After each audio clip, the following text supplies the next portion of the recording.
Mon conseil aux communicants d'aujourd'hui, c'est de ne pas rester des communicants d'hier et donc d'oser se remettre en question car le métier se transforme véritablement profondément, tant du point de vue digital que du point de vue sociétal. Bonjour, je m'appelle Nicolas Bordas, je suis auvergnat et publicitaire.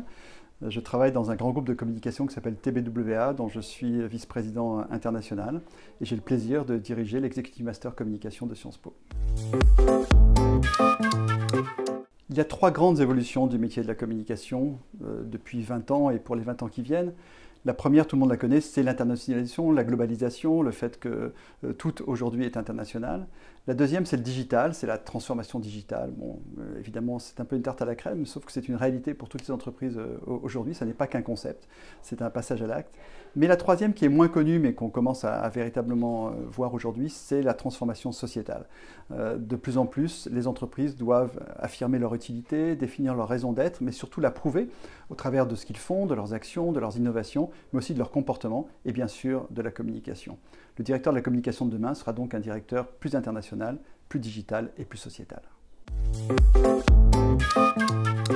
Face aux évolutions du métier, il faut réapprendre la communication. Et c'est probablement à Sciences Po qu'on est le mieux placé pour le faire. Pourquoi? Parce que les nouvelles exigences sociétales font qu'on doit avoir une meilleure culture sociologique, on doit avoir une meilleure culture économique bien sûr, et on doit apprendre à parler en même temps produit, commercial et corporate, puisque aujourd'hui, pour les consommateurs, la manière dont les entreprises se comportent devient aussi importante que ce qu'elles produisent. C'est pourquoi, à Sciences Po, dans cet Executive Master, il y a 4 modules principaux. Un module qui est lié à l'évolution de l'environnement, qui est un module sociologique, un module de stratégie de communication, que j'ai le plaisir d'assurer moi-même, un module des méthodes et des métiers de la communication et des différentes expertises, mais aussi un module sur la place des métiers de la communication au sein des entreprises et des organisations.